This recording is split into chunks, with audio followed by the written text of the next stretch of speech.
Buenos días, hermanos. Aprovecho los saludos a los que no hayan tenido la posibilidad de saludarlos. Señor les bendiga y bueno, cuán precioso es tener este tiempo de la palabra. Digamos que con los hermanos veníamos hablando, ¿verdad? Poder continuar con el estudio de Segunda de Pedro. Digamos que el Señor nos ven, esperando que el Señor nos dé un espacio precioso para aprender y estar atento a lo que el hermano hace 2000 años en algún momento escribió para la iglesia en ese momento, pero más viva y todavía hoy por lo que el apóstol Pedro quiere transmitir por medio de esta carta. Entonces, la idea de hoy, con el favor del Señor,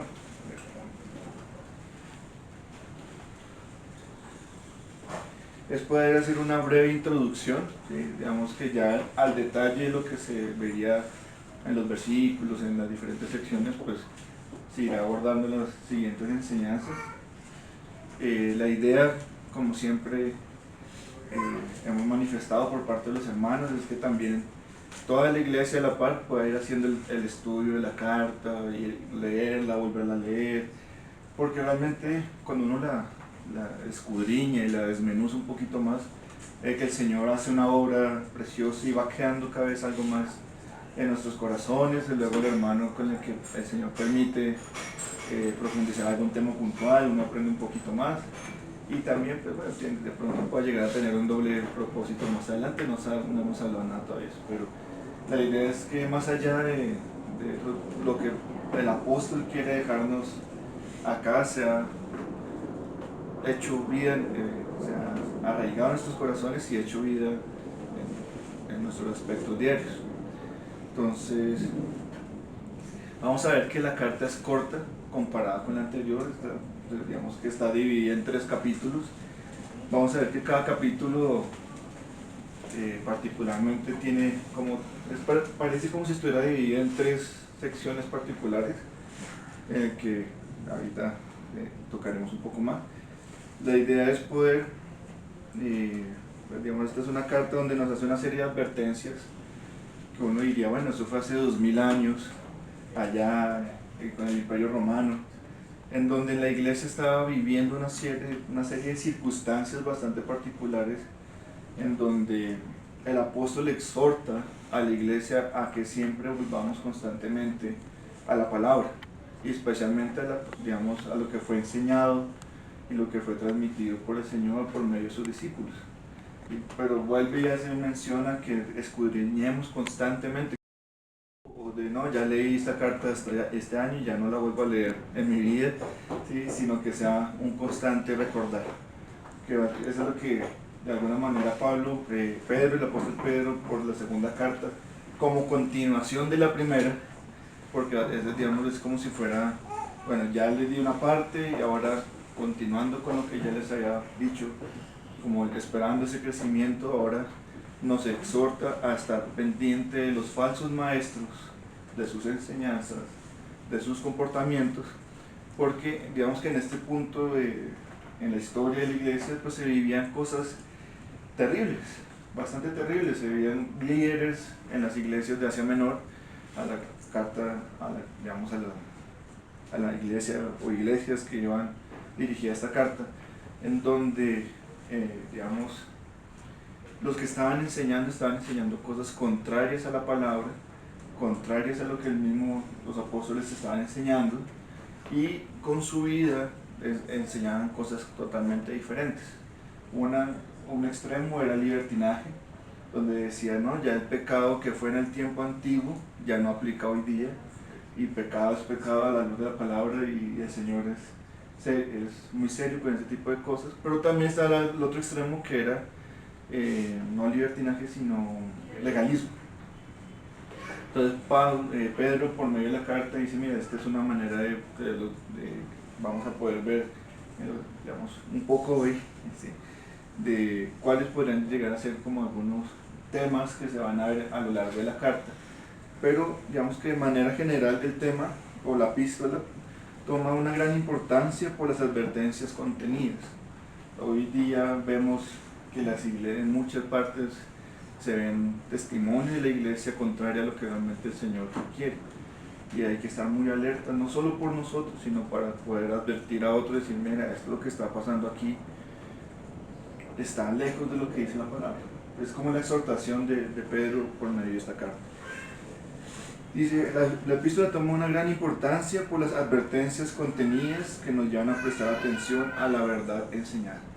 O sea, esto es como siempre, volvamos a lo que ya ha sido manifestado por el mismo Señor a lo largo de la iglesia, la historia. Hoy día con más veras tenemos más herramientas para decir, venga, esto de aquí algo no me cuadra. Ya uno empieza a ver como que hay tintes de que la actitud de este hermano hay algo que no, o inclusive de pronto en medio de la familia, de nosotros mismos, Señor, esto que tú me estás mostrando aquí va contrario a ti, ayúdame a perseverar, como hablábamos hoy, a perseverar en tus caminos, a honrar lo que tú nos has pedido que guardemos y a perseverar en tu palabra, principalmente en el estudio de la palabra, que uno dice, siempre es como ese constante.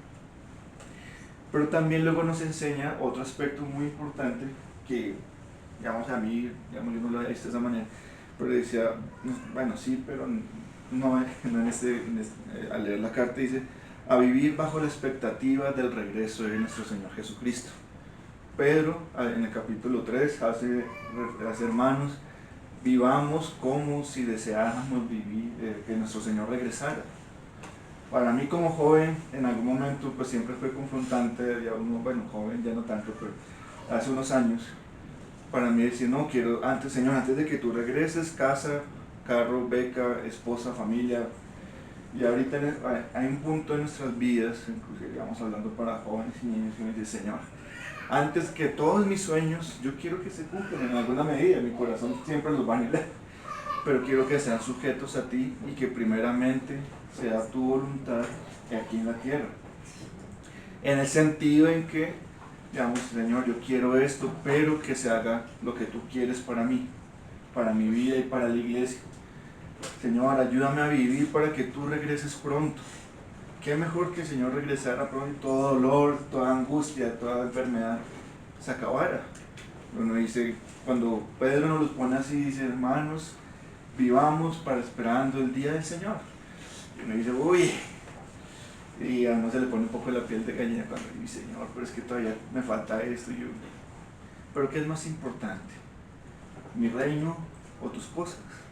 Y a veces, a mí, digamos, terminando de estudiar esto en estos días, ayer particularmente, y Señor, ayer a medianoche está como, uy, porque pues están las advertencias de los falsos maestros, pero luego dice, si nosotros vivimos en pos de Jesucristo, estas cosas las vamos a poder detectar de una manera un poco más sencilla, porque vamos a estar leyendo la palabra, vamos a estar en oración, vamos a estar de alguna manera pendientes de los tiempos del Señor.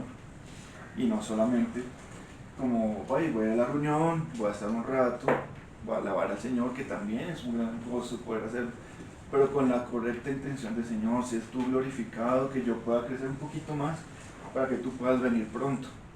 Pero también es cierto que Pedro en este punto también dice, pero para que eso pase, deben suceder ciertas cosas. No todo es, uno diría, uy Señor, ven pronto, pero también nos hace la advertencia que tienen que pasar los falsos maestros, pero también nos dice, bueno, hay que exponerlos, pero también luego dice, vendrá persecución, se presentarán algunas actitudes en las personas que no son creyentes, como que van a querer ignorar de manera intencional la palabra del Señor. Y cuando uno dice, pues bueno, no estamos muy lejos de esa realidad. Uno ve los videos en YouTube y dice, no, pues es que yo no creo por eso. Bueno, sí, usted tiene razón de que Jesucristo tiene evidencia histórica de que existió, pero igual no quiero creer. Y uno dice, cada vez lo que decía Pedro y el mismo Señor se está haciendo realidad. Muchos deciden ignorar la verdad por voluntad propia. Dice, sí, usted tiene mucha evidencia, no lo voy a contradecir, pero yo quiero seguir viviendo mi vida en pecado. No lo dicen tan abiertamente, pero cuando rechazan al Señor están en contra del Señor. Entonces, dice, vivir bajo la expectativa del regreso de nuestro Señor Jesucristo. Digamos que este se podría considerar el punto central de la carta, el estar atento a las enseñanzas falsas, a los falsos maestros, comportamientos erróneos, lejos del Señor, y cómo esto puede afectar también al testimonio de la iglesia. Recordemos que muchos de los que estaban enseñando estaban dentro de la misma iglesia. Entonces es un llamado de Pedro también a estar alertas a lo que se pueda estar enseñando, no solo acá, sino en general en todas partes, para hacer también, como decirlo, estos hermanos que a veces se ponen, que uno ve en redes y dice, sé que me pueden decir muchas veces, sé que me van a criticar porque voy a decir esto en contra de tal congregación o de tal hermano por tal enseñanza, porque a la luz de la palabra dice esto. Pero a veces es necesario que hay hermanos valientes que se animan a hacer ese tipo de comentarios, aún a expensas de lo que puede llegar a pasar. ¿Sí? Hay varios jóvenes inclusive que uno como joven dice, uy, pero ¿cómo va a ser? No, el Señor, si el Señor ha llamado a eso, también nos sustentará. Pero Pedro en esta carta nos llama a eso, pero también la otra parte de cómo vivir nuestras vidas en el Señor, esperando su segunda venida, y de cómo sea nuestra actitud respecto al anhelo de que nuestro Señor Jesús regrese. Este es el énfasis del apóstol Pedro y de lo que nos quiere transmitir. De una manera resumida, podría ser, aborda la importancia de la fe, la lucha contra las enseñanzas erróneas y la preparación para la segunda venida de Cristo. Digamos que a grandes rasgos esto es lo que Pedro nos quiere transmitir. Bueno, hay muchas cosas más que uno puede llegar a tocar. Pedro toca varios ejemplos. Uno ya son 3 temas particulares, pero esos temas tienen una profundidad muy puntual en cada aspecto que uno dice. Bueno, el Señor nos ayude a poderlos hablar y que nos instruya también. Respecto al autor, digamos, uno podría decir, no, pues es claro, es Pedro, ¿no? Pero por un tiempo en la iglesia primitiva se criticó la autenticidad de que Pedro fuera el autor. Pero sin embargo, cuando vemos en la misma carta, hay 4 aspectos que nos dice el autor es Pedro. Y particularmente en esta, cuando comparamos primera de Pedro con segunda, en el saludo, hay algo bastante particular, es que en la primera dice, Pedro, apóstol de Jesucristo. Y uno dice, bueno, se está presentando bajo el nombre que le dio el Señor, con la autoridad del Señor. Pero también se presenta como apóstol. Ya en esta segunda, dice en el versículo 1:1, dice, se presenta como Simón Pedro. Y uno dice, bueno, Simón es el nombre hebreo que tenía, y particularmente dice, bueno, es Simón. En esa época había mucho Simón. Uno diría, no, podría ser cualquiera, pero cuando le mete el Pedro, el único Pedro que había a la luz de la palabra y en medio de los hermanos, era el apóstol Pedro. Dice, apóstol, siervo y apóstol de Jesucristo, a los que habéis alcanzado por la justicia de nuestro Dios y Salvador Jesucristo, una fe igualmente preciosa que la nuestra. Otro punto, el segundo punto que podríamos ver, Pedro menciona la transfiguración del Señor Jesús. No lo menciona, digamos que no, el Señor se transfiguró, sino que nos mostró su gloria, su majestad. Dice en versículo 1, del 16 al 18, porque no os hemos dado a conocer el poder y la venida de nuestro Señor Jesucristo siguiendo fábulas artificiosas, sino como habiendo visto con nuestros propios ojos su majestad. Uno dice, no, pero realmente a la luz de cuando uno ve en los evangelios, ahí en Marcos 9:2-7, que es la transfiguración del Señor, solo hay 3 personas que están con el Señor.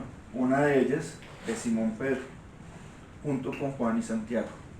Entonces uno dice, ahí en Marcos 9:2 dice, 6 días después Jesús tomó a Pedro, a Jacobo y a Juan, y los llevó aparte, solos, a un monte alto, y se transfiguró delante de ellos, y sus vestidos se volvieron resplandecientes, muy blancos como la nieve, tanto que ningún lavador en la tierra los puede hacer tan blancos.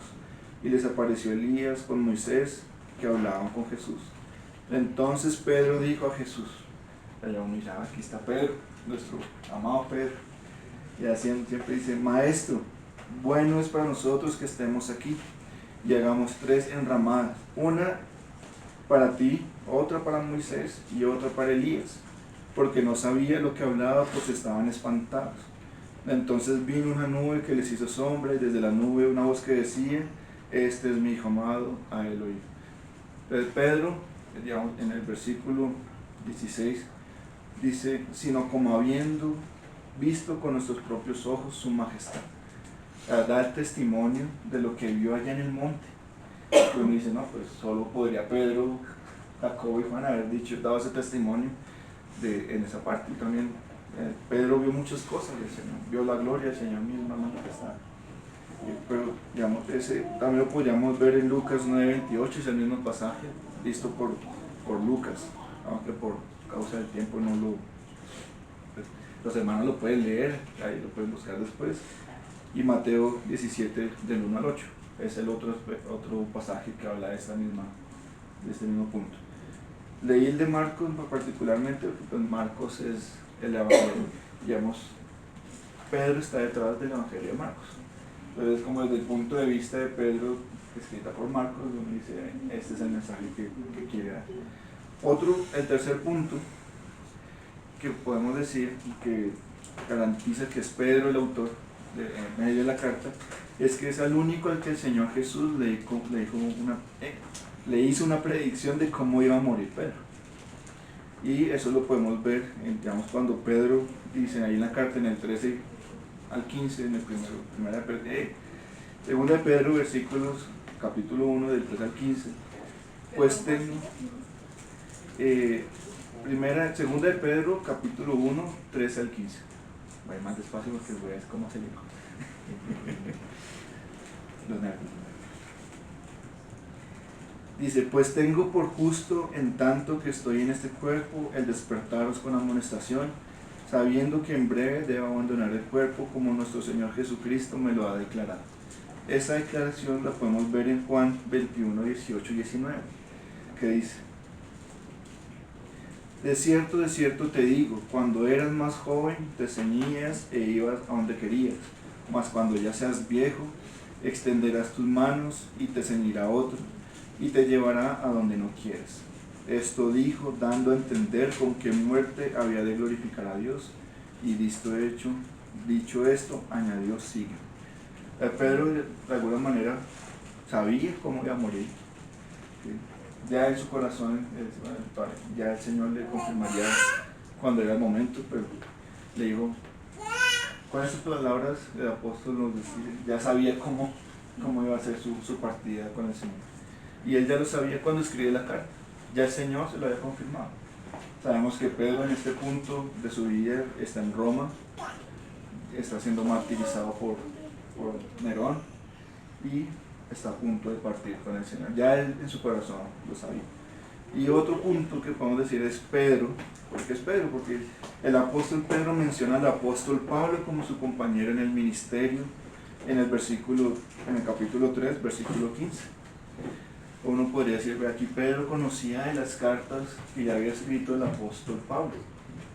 Uno dice, qué precioso que también, uno dice, no, que o sea, así como leemos hoy, ellos mismos también leían y verificaban que lo que decía el uno era correcto, o que lo que decía el otro también. Ese análisis que nos pide que hagamos Pedro a la luz de las Escrituras, también, digamos que de alguna manera era algo que se hacía entre ellos. Lo cual es precioso, porque uno dice, bueno, siendo apóstoles, dice, no, pues Pablo corrigió a Pedro en alguna ocasión, pero Pedro también escuchaba lo que enseñaba Pablo. Luego dice, y tened entendido que la paciencia de nuestro Señor es para salvación, como también nuestro amado hermano Pablo, según la sabiduría que la ciudad os ha escrito. O sea, Pedro de alguna manera conocía los escritos de Pablo, pero es una manera de manifestar de que el autor es Pedro. ¿Sí? Eso en cuanto al autor. O sea, ya uno dice, bueno, igual arranca como Simón, Pedro, siervo y apóstol de nuestro Señor Jesucristo. Bueno, sí es Simón, es Pedro, no habría por qué dudar. Pero en algún punto en la iglesia se dudó de la autenticidad de esta carta. Entonces, digamos que los hermanos han llevado también a estudiar un poco más esto, y uno dice, pero si aquí Pedro vivió esto y aquí lo manifiesta de esta manera, vivió esto otro y también lo manifiesta. Entonces me parecía de pronto preciso poderlo traer digamos, a ese espacio. En cuanto a los destinatarios, podríamos decir que esta carta a hoy va dirigida a toda la iglesia, va dirigida a nosotros, ¿sí? Porque uno podría empezar a leer y dice, no, pero es que cuando Pedro saluda, no saluda de manera como puntual, como si lo hace en la primera carta, sino que si nos devolvemos allá a 2 de Pedro 1, dice, Simón Pedro, siervo y apóstol de Jesucristo, a los que habéis alcanzado por la justicia de nuestro Dios y Salvador Jesucristo una fe igualmente preciosa que la nuestra. Uno dice, bueno, ahí Pedro no menciona a quién va dirigida, va a decir a todos los que han alcanzado salvación. Y uno dice, ahí estamos nosotros. Pero dentro del contexto de la carta, si vamos a 2 de Pedro 3.1, él nos da una idea a quién iba en ese momento. Por eso es que uno puede hacer esa unión entre 1 de Pedro y 2. Dice, amados, esta es la segunda carta que os escribo, y en ambos despierto con exhortación vuestro limpio entendimiento. Entonces uno dice, ¿y quiénes son esos amados? Luego uno dice en 1 de Pedro 1.1, a ver, Alex está que de Asia, Capadocia, el Ponto, Galacia, Asia, Capadocia y Bitinia, que son las iglesias en Asia Menor. Dice Pedro, apóstol de Jesucristo, a los expatriados de la dispersión en el Ponto, Galacia, Capadocia, Asia y Bitinia. Entonces, es bastante es hermoso como pues Pedro igual dice antes de partir. Esta se podría considerar que es como su testamento, así como 2 de Timoteo lo fue para de Pablo a Timoteo. Así esta misma es como lo que Pablo encarga a las iglesias en general, que se debe perseverar, que se debe estar como ahí pendiente. Dice Pedro hace un llamado a que hagamos memoria de la palabra de Dios que se nos ha enseñado. Es un encargo bastante grande, pero muy precioso a la medida que lo vamos desarrollando. Dice, para que sea la misma palabra que nos ilumine y nos permita discernir qué es de Dios y qué no lo es, y podamos vivir bajo los lineamientos de su palabra. Hay una frase, en estos días recordando que nos decían mucho los ancianos en general y todos los demás que predicaban, que decía,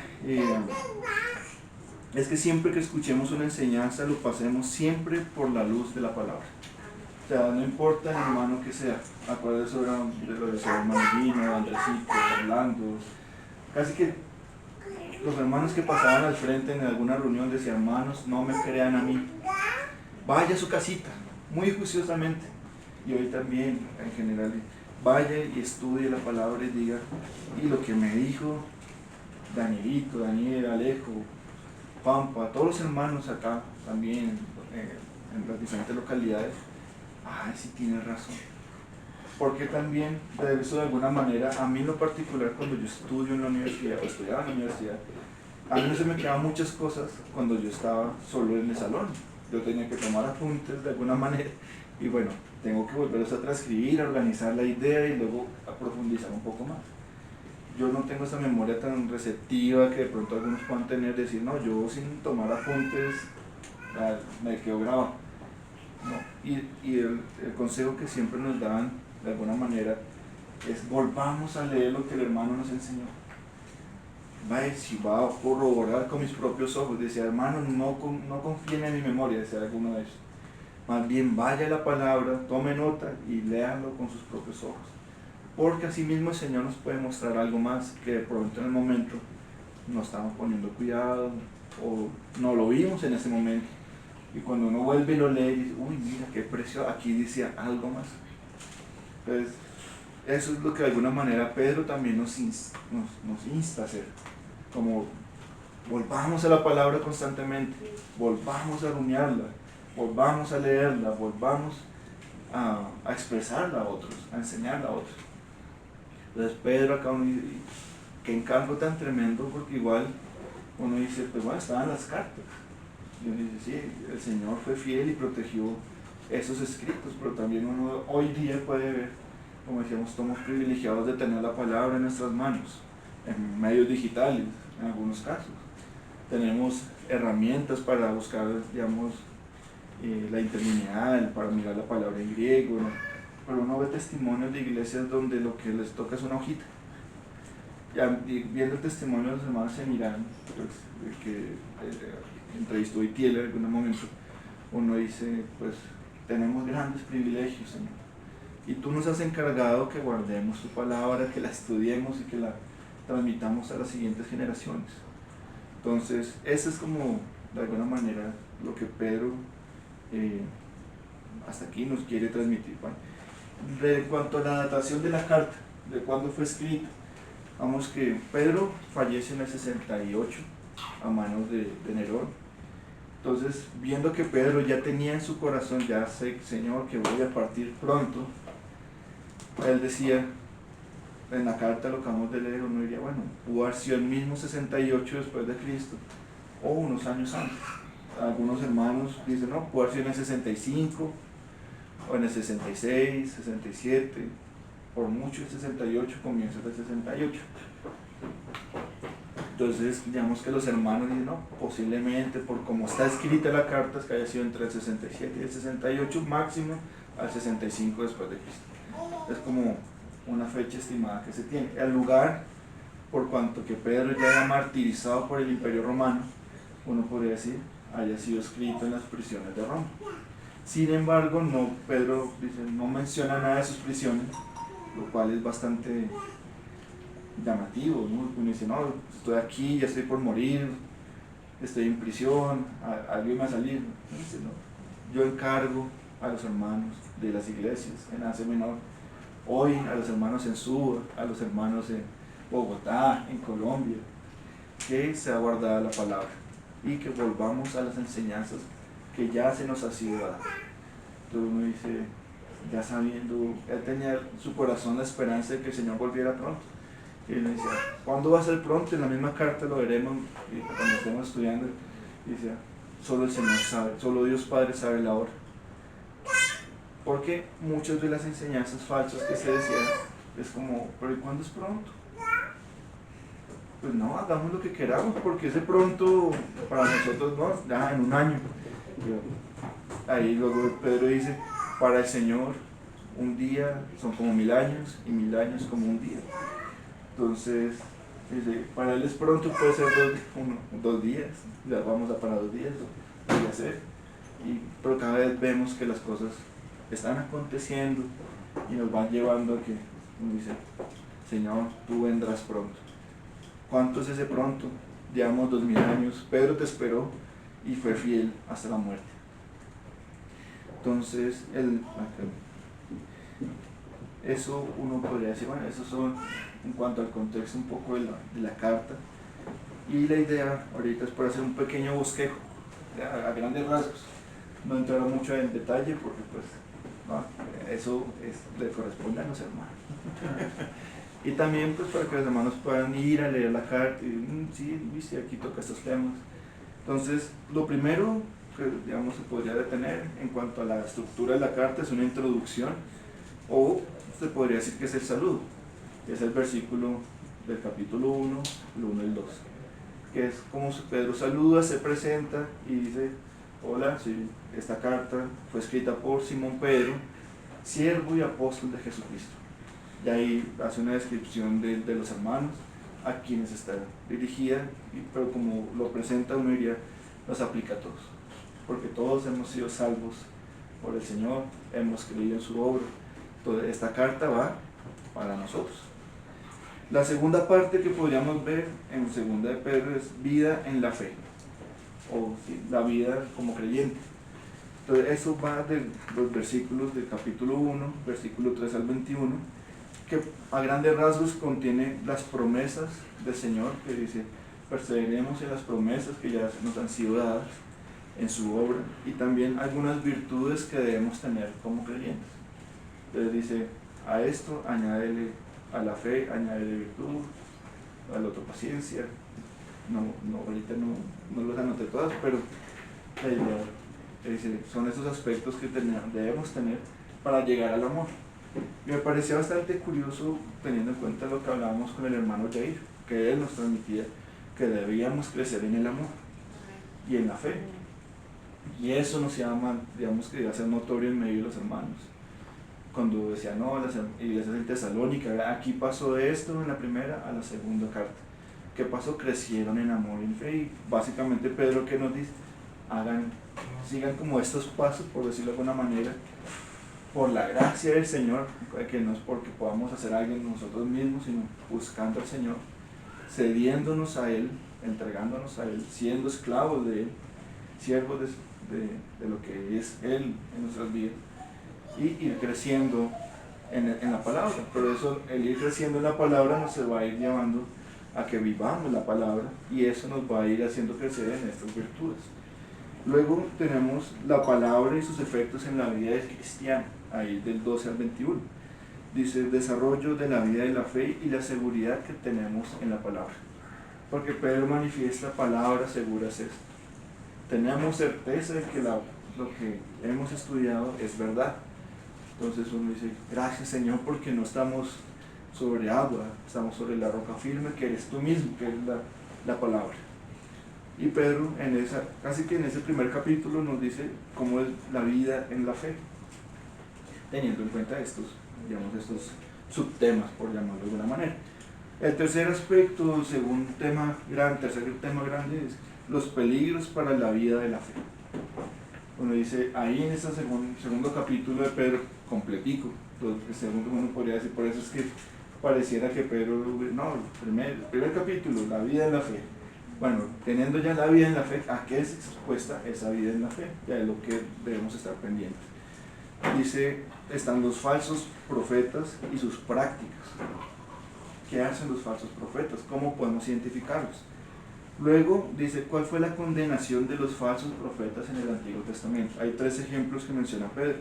Una es la condenación de los ángeles que pecaron contra naturaleza, que son los ángeles caídos que tomaron mujeres para sí y tuvieron hijos. Y el Señor los condenó y están encerrados a hoy día. Que son los que podemos llamar, mis hermanos me corrigen, los Nefilim, que son esos héroes de antaño, gigantes, que hicieron grandes proezas lejos del Señor y algunos considerados dioses o semidioses. ¿Sí? Está el ejemplo del diluvio como juicio o condenación para la tierra, y está el ejemplo de Sodoma y Gomorra, donde tenemos ejemplos de cómo va a ser los últimos tiempos. Básicamente va a ser una cosa, si uno lee Sodoma y Gomorra, uno dice, lo que se viene no va a ser fácil, pero tú prometiste que estarías con nosotros, pero es necesario que pasen estas cosas. Y los tiempos serían como los de Sodoma y Gomorra, pero fueron condenados. Pero uno dice, Señor no es un juez que se queda quieto, sino también condena el pecado, y nos da esos ejemplos. Tenemos como la aflicción del creyente por causa del falso profeta. Uno dice, el creyente va a sufrir por esto, porque muchas veces son creyentes que pueden estar empezando en el camino del Señor y escuchen alguna idea que lo puedan hacer volver atrás. Y Pedro sí dice, peor cosa es esta, que conociendo la verdad se volvieron al mundo. Y lo compara con algo que yo he visto, uno que tiene perro, y dice, no, es peor, es como el perro que vuelve a su vómito. Uno que lo ha visto a veces, no es cosa agradable, pero así es el creyente cuando es influenciado de alguna manera y no ha perseverado y vuelve a su oriente. O es como el cerdo que siendo limpio, habiendo sido limpiado, vuelve al barro. No, pues ya me limpié, ya estoy limpiecito, y no, yo prefiero estar en el barro. Y Señor esas son las advertencias o de las consecuencias que hay cuando no se tratan a los falsos maestros de alguna manera y que pueden afectarnos como creyentes si no son tratados a tiempo. Y uno dice, Pedro hace una descripción de lo que hacían y uno cuando lo lee dice, Señor, esto es terrible. O sea, y cómo estaban enseñando y cómo no fueron como detenidos a tiempo. Muchas veces también porque posiblemente no volvían a la palabra, no permanecían en ella y se dejaban influenciar por cualquier viento de doctrina. Por eso el llamado de Pedro es: permanezcan firmes en el Señor y en su palabra. Como cuarto punto está el futuro o lo que va por venir. Lo que ha de venir, que está en el capítulo 3, del versículo 1 al 3. Básicamente hace la descripción del día del Señor, pero lo que antes de que pase todo, que el Señor vuelva, uno dice, va a haber incredulidad y desprecio a la palabra del Señor. Y uno dice, esto cada vez lo vemos más palpable, cada vez más fuerte. Va a haber ignorancia voluntaria, y uno dice, Señor, ¿cómo que ignorancia voluntaria? Si uno escucha a científicos, creyentes, que dicen, no, pues usted ve la naturaleza y aún sin conocer pronto la Biblia dice, tiene que haber un creador detrás.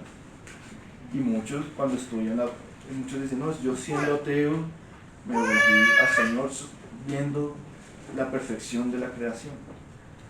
Hay otros que, por ejemplo, hay un abogado, ya no recuerdo el nombre, que dice, es que la evidencia de que Jesús existió, que murió y que resucitó, es irrefutable. ¿Cómo no voy a creer en ellos? Serían necios si no creyeran. Y uno dice, bueno, hay muchos necios hoy día que aunque se les presente la evidencia, deciden no creer, porque prefieren vivir en su vida sin el Señor. Dice, bueno, sí, yo te respeto tu punto de vista, pero yo no quiero creer. Y dice, Señor, ¿eh?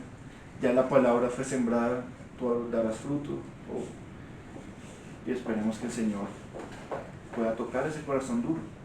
Pero uno dice, da tristeza muchas veces, pero cuando uno lo ve dice ignorancia voluntaria, que la gente va a decidir irse en contra del Señor por preferir vivir en el pecado, vivir en su vida pasada, que pues le genera mayor placer, quizás, no sé, uno dice, ¿qué podrá llevarlo? Cuando uno dice, es que sería necio ir en contra de la verdad. Bueno, muchos prefieren ser necios e ir en contra de la verdad. Pero también, después de que pasa ese versículo, luego dice, paciencia divina por parte del Señor para que muchos puedan llegar a salvación. Uno podría decir, Señor, han pasado 2000 años, pero ¿cuántos han creído en ti? ¿Cuánto ha avanzado la historia en la iglesia? ¿Cuánto te has manifestado en ella? Pero es por paciencia del Señor que tiene con nosotros, para que le conozcamos aquí en la tierra, antes de que Él venga y podamos reinar con Él. Y uno dice, gracias Señor, porque nos permites conocerte cada día más y nos tienes esa paciencia para poder vivir y estar conforme a lo que tú pides de nosotros. Luego, después de eso, vendría la disolución de la creación. Básicamente Pedro menciona que cielos pasarán, la tierra pasará, pero vendrá una nueva creación, donde no habrá llanto, ya no habrá tristeza ni dolor. Entonces, lo que hoy vemos como creación, cuando Él venga, será como la palabra que menciona, sería como quitarse la ropa que tiene puesta y ponerse una nueva. Y digamos que esta tierra pasará, que también gime, pidiendo la venida del Señor. Uno ve cómo la tierra se comporta y uno dice, está pidiendo a gritos que el Señor venga. Y finalmente podemos tener como expectativa y conclusión, como ese quinta sección, de que es la vida en esperanza y conocimiento de las cosas del Señor. Pedro vuelve y insta aquí, en el primer capítulo de Pedro, menciona y dice, perseveremos en la palabra del Señor. Pero al final, ya cuando está acabando la carta, básicamente menciona y dice, otra vez, hermanos, siguen perseverando en lo que ya ha sido enseñado. Y acá es cuando menciona también a Pablo. Pablo ya ha escrito cosas que uno no puede llegar a comprender tan fácilmente, pero que han sido reveladas por el Señor. Estudienlas. O sea, ya la revelación fue dada, aprovechen ese tesoro que tienen. Y luego están unas demandas o solicitudes que hace Pedro a los hermanos en perseverar en lo enseñado, de vivir esperando la segunda venida y con un corazón para el Señor. Vamos que a grandes rasgos esto es segunda de Pedro y es precioso. Uno se sienta a leerla y dice, bueno, la carta uno la lee en 15, 20 minutos. Bueno, si uno la lee con más cuidado, de pronto un poquito más, pero es una carta que uno podría leer muchas veces, en la semana o una vez a la semana, no sé, pero y poder meditarla en ella.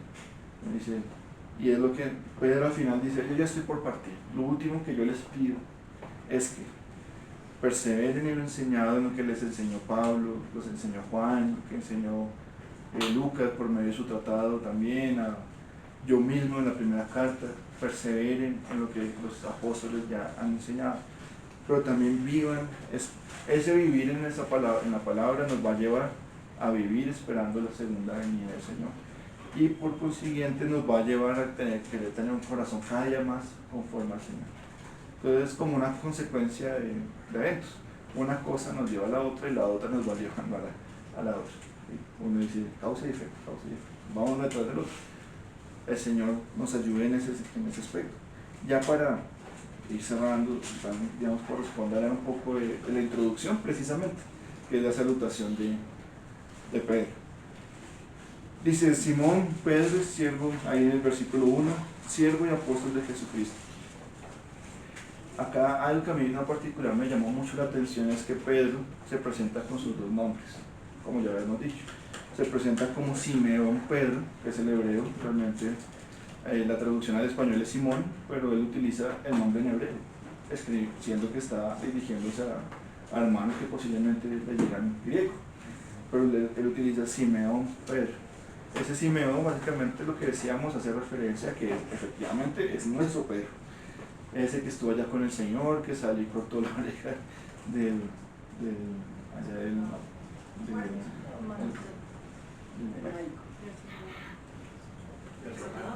soldado romano, y que uno dice, ese Simón, pero también se menciona como Pedro, y uno dice, eso nos da certeza de que era el apóstol Pedro. Luego hay algo que nos llama la atención, en la primera él se presenta como apóstol, con esa autoridad de apóstol.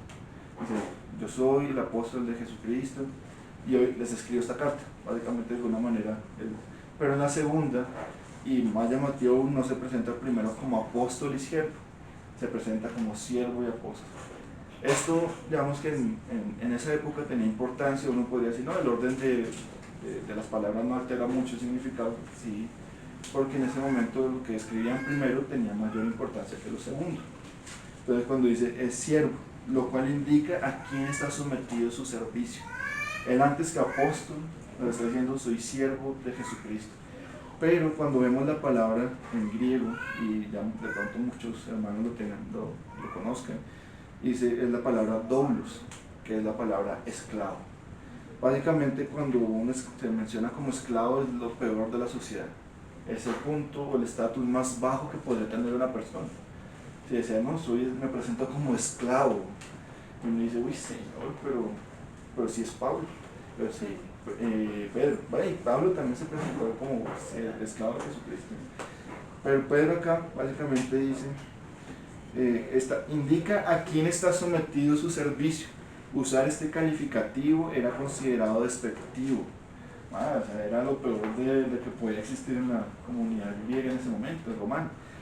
Porque se ha de tener presente que la palabra usada como siervo es la palabra esclavo o doulos, que de pronto al traducirla al español, en su momento, como estaba el tema de la esclavitud, prefirió usarse un término como siervo. Pero en el contexto en que Pedro escribe, es una persona que vive en esclavitud por alguien más. Dice, porque un esclavo era la condición social más baja, por lo que nos muestra que está en sumisión y dependencia plena de aquel a quien está sometido. O sea, le está diciendo, soy esclavo de Jesucristo. O sea, vivo en plena sumisión a lo que el Señor Jesús tiene para mí. Eso es lo que nos está diciendo Pedro acá, o como se representa él. Dice, yo como un hermano de ustedes me presento como esclavo de Jesucristo. Luego dice, y podemos ver varios ejemplos en la palabra. De hecho, buscando y dice, hay varios, hay muchos, casi que todos los siervos del Señor en el Antiguo y en el Nuevo se presentan como esclavos de Dios, aunque pues se traducen siervos. Pero tenemos el primer ejemplo, que básicamente es, digamos, el primero que podemos encontrar, bueno, que yo encontré, es Moisés. Y dice en Deuteronomio 34:5, y murió allí Moisés, siervo de Jehová, en la tierra de Moab, conforme al dicho de Jehová. O sea, Moisés, a la luz del Señor era considerado un siervo, alguien que vivió completamente en sujeción a Dios. Otro que podemos encontrar ahí seguidito, ¿no?, es Josué. Josué 24:29 dice: después de estas cosas murió Josué, hijo de Nun, siervo de Jehová, siendo de 110 años. Josué también fue una persona, un hermano que creyó y vivió conforme a los estatutos del Señor, se consideró como siervo o esclavo de Dios. Tenemos otro ejemplo, pronto un poco más, ya más hacia adelante.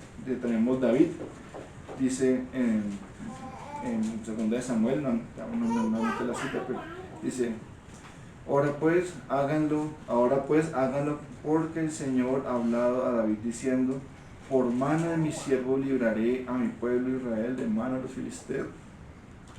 Perdón.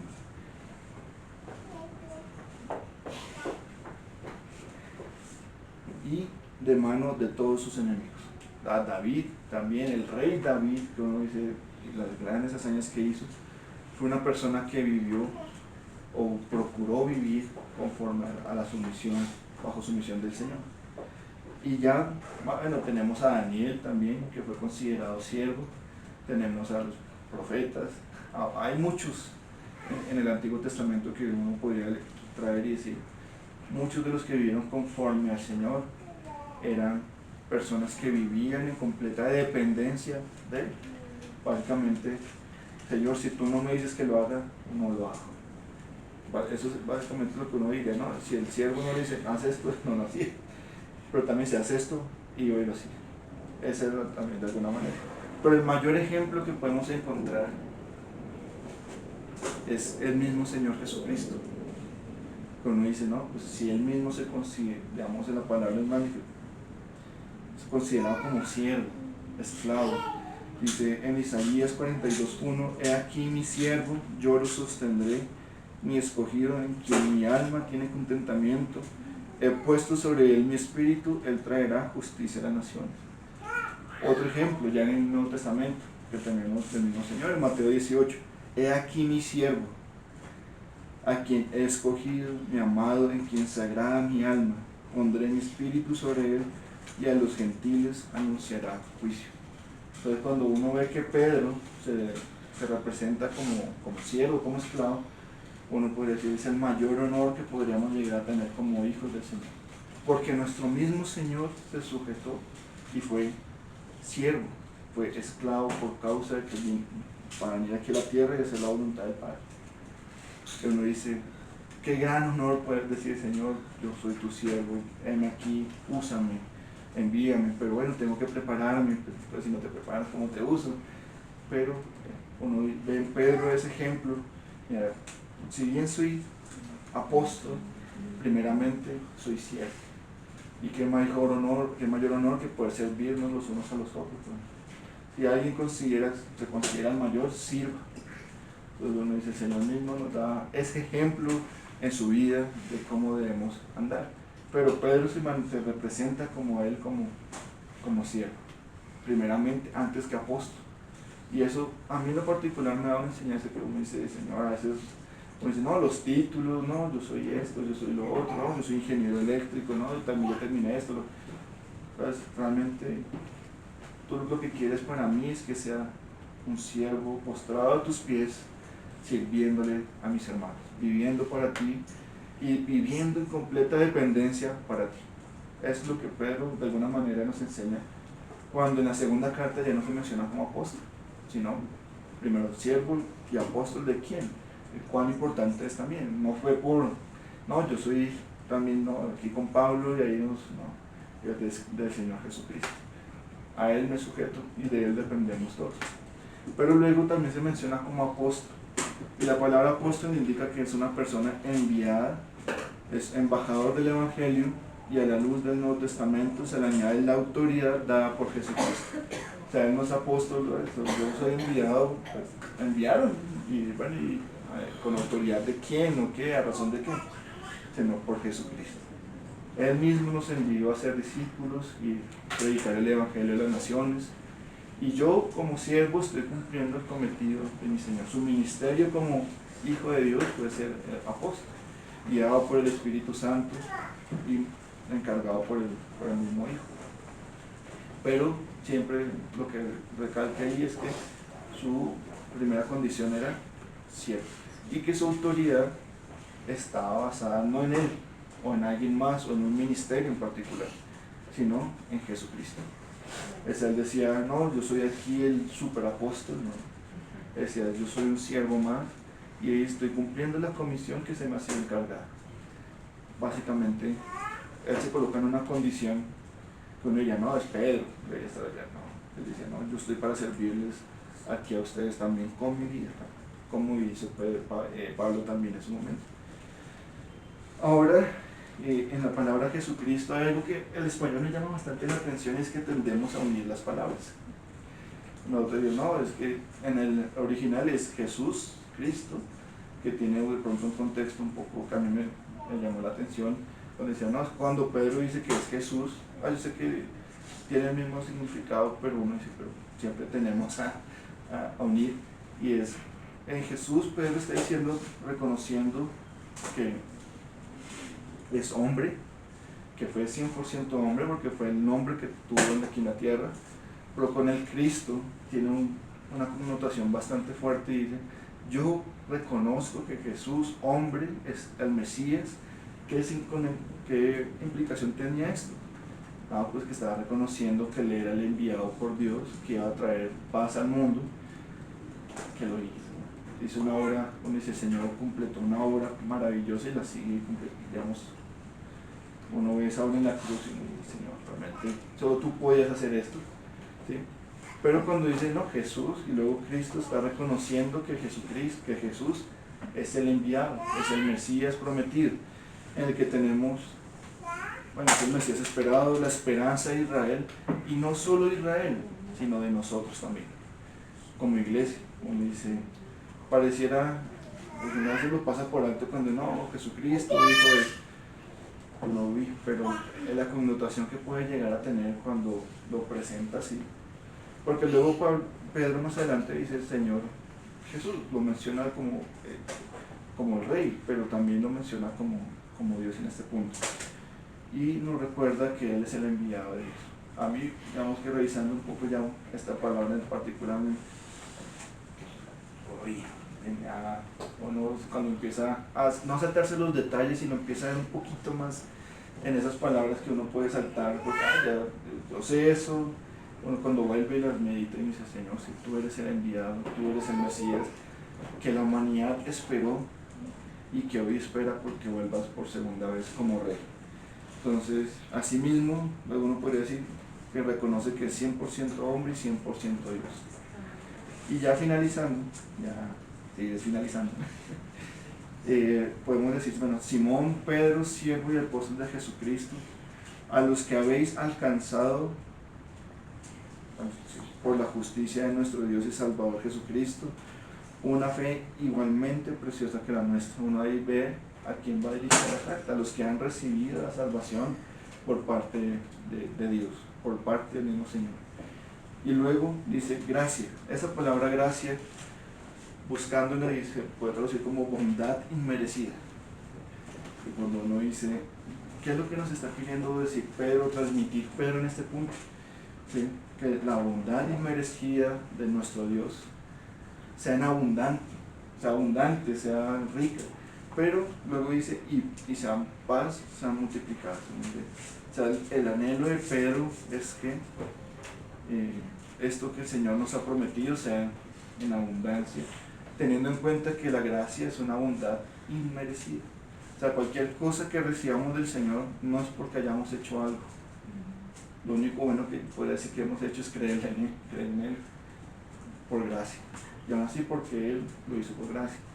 Luego dice, sean multiplicadas. ¿En qué? Uno dice, ahí empieza a desarrollar una serie de temas, Pedro, que uno dice, Señor, gracias. Sí, en el pleno conocimiento. Esa palabra creo que en la Reina Valera sale como en el conocimiento de Dios y de nuestro Señor Jesús. Ese es el anhelo de Pedro. O sea, tener paz y gracia para que cada día más podamos conocer a nuestro Señor Jesús. y cada día anhelarlo más y cada día sentir su presencia.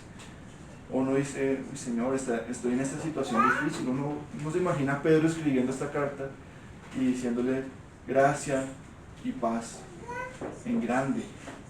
Pero yo estoy en la prisión y estoy a punto de morir. Pero su vida no era más preciosa, sino él sabía dónde iba, tenía esa certeza de que iba a descansar, que iba a estar después del Señor.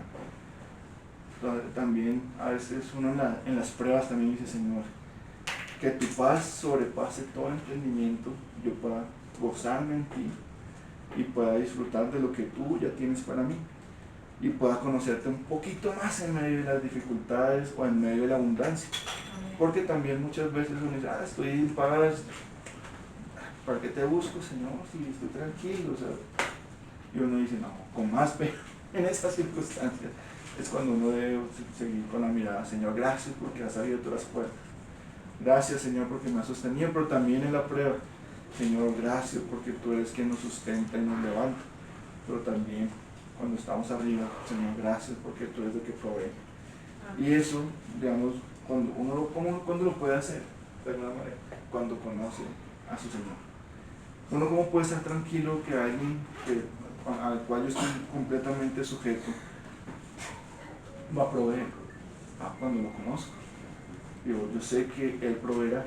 Yo puedo dar testimonio, por ejemplo, de mi casa, que mis padres, el Señor por medio de mis padres proveyó por muchos años. Aún en medio de las dificultades, o aún inclusive cuando no había que comer, llegaba algún hermano o alguna tía, por ahí, Mayita, y decía, el Señor puso en mi corazón, y uno empezaba a creer en el Señor y decía, Señor, tú nos sustentaste todo este tiempo cuando pareciera que no teníamos nada. La señora obraba de maneras maravillosas. Me dice, Señor, ¿qué tenemos para ofrecerle a la señora si no tenemos nada? Y llegaba alguien y decía, no, mira, para la reunión de hoy, para esto, para lo otro, mira, para los servicios que el Señor nos puso en el corazón. Y ahí uno ve ese ministerio, por ejemplo, del manejo de las ofrendas también, cuán importante es y la dependencia del Señor. Porque también nos fortalece cuando de pronto Juan Pablito, Lenita, nos comparten los testimonios de que el Señor proveyó para esto otro, nuestra fe te fortalece y te dice, Señor, tú eres quien provee, tú eres quien nos sustenta. Una época mi papá no pudo trabajar como por 6 meses y estuve capacitado y él se me dijo, chavo contrato. Y yo, Señor, ¿y ahora qué hacemos? Yo solo trabajo y gano el mío. Y aún así la empresa casi se colgó por 2 meses. Y yo, bueno, y mamá me decía, Dani, ¿te pagaron? Y yo, no, oremos, el Señor proveerá. Y el Señor proveía. Llegaba mercados de la familia, de los hermanos, Oticita, el Señor nos puso esto, y se vencía el recibo del Señor, ¿qué hacemos? Pero no nos queremos endeudar, pero ayúdanos a creer que tú eres el que provee. Y el Señor hacía. En medio de la enfermedad, el Señor proveyó. Y aún hoy, por ejemplo, cuando uno dice, el Señor abrió las puertas, y uno dice, no, ya en tema laboral, ya estamos más estables, y uno dice, Señor, ayúdanos a ser fieles administradores de lo que tú nos das ahora en abundancia. Porque también uno puede llegar a ser derrochador, y ahora gano más, y eso es algo que de pronto hablamos en la cama, me cuesta muchas veces controlarme con lo que yo gasto. Pues Señor, pero si antes estaba en esta empresa y hoy ganaba tanto, y ahora ¿por qué ganando más? Pareciera que antes gasto más que lo que estaba antes. Y así, ayúdame a ser administradores porque esto es tu bendición, no es mía, tú has proveído. Y así en los diferentes aspectos. Uno puede decir, Pedro lo vivió de primera mano y le dice, Señor, ¿cómo vamos a alimentar a esta multitud? A estos 5,000. Si solo hay 5 peces, 5 panes y 2 peces. 5 panes y 2 pescados. Y el Señor oró y multiplicó. Yo creo que Pedro con más razón podría decir, yo conozco en quien he creído. Y los apóstoles, y nosotros también podemos decirlo, porque el Señor, yo podría decir, Señor, después de 21 años, ha sustentado a la iglesia local en Suba, aún después de las diferentes circunstancias, diferentes lecciones, hermanos que han venido, hermanos que se han ido, que los has llevado a un lado, al otro, nos has permitido crecer juntos y ahora de alguna manera ser de bendición para muchos hermanos, también poder recibir a otros y permanecer fieles a ti. Pero ese es el llamado de Pedro. Dice que paz sean multiplicadas en el pleno conocimiento, o también se podría traducir conocimiento preciso. A la medida que uno estudia un poco más, el conocimiento se hace más preciso, más puntual, y uno puede hablar con mayor precisión de lo que se está hablando o diciendo. Luego, ¿pero de quién? O sea, ¿para qué o a quién debemos conocer? Dice, de Dios y de nuestro Señor Jesús. Ahí arranca Pedro a exhortarnos, a decirnos, debemos conocer cada día más al Señor. Y asimismo esa paz, esa gracia va a ir creciendo, y a la medida que va creciendo podemos decir, Señor, gracias porque me permitiste conocerte un poquito más. A veces me dice, Señor, porque otra vez esta prueba. Alguna vez algún hermano decía, es que a veces las pruebas son como una espiral. Y aquí te pruebo esto, pero aquí te quiero probar otra cosita más. Y quiero que me conozcas ahora en este otro, y acá otro. Señor, tú sabes que debemos vivir para que no nos descarrilemos, pero sea el Señor ayudándonos a perseverar. Ahora con esta carta, pues perseverar en lo que Él tiene para nosotros, de que va a ser un tiempo precioso para los hermanos que van a estar aquí acompañándonos, invitarlos a que también los hermanos puedan todas las semanas irla leyendo, de pronto les podamos compartir algún material para irla estudiando juntos, porque la idea es podernos nutrir, alimentar en el Señor, crecer como iglesia, crecer como el cuerpo del Señor, crecer como hermanos, y si el Señor algún día decide movernos, también como ha hecho con otros, podamos ser de bendición a donde vayamos. Cuando diga, Señor, gracias porque me has preparado aquí para usarme aquí, o me has traído aquí, preparado acá para usarme aquí en medio de los hermanos. Entonces, que el Señor nos ayude, Señor sea sosteniéndonos en este nuevo tiempo, en este nuevo estudio. Creo que son más o menos 3 meses que vamos a estar compartiendo segunda de Pedro. La invitación es que podamos leerla, rumiarla, volver a rumiar, volver a leer, ¿sí? Para cada vez que cada enseñanza que podamos tener en los domingos pueda ser de bendición mucho más grande que lo que solamente pudiera ser. No, vino el hermano, predicó y uy, tremenda palabra. Y digo, pero en la semana, uy, mira, pero acá sí tenía razón. No nos crean a nosotros, créanle a la palabra del Señor. Vuelvan a rumiarla y digan, Señor, tú dices aquí, bueno, sí, lo que dice el hermano es cierto, sí, tiene, o no, venga. Y también con libertad, si en algún momento uno dice algo que va en contra de lo que el Señor ha dejado en la palabra, acercarse y decir, hermano, mira, en privado, hermano, te equivocaste aquí, o mira, el Señor dice esto, yo lo veo así.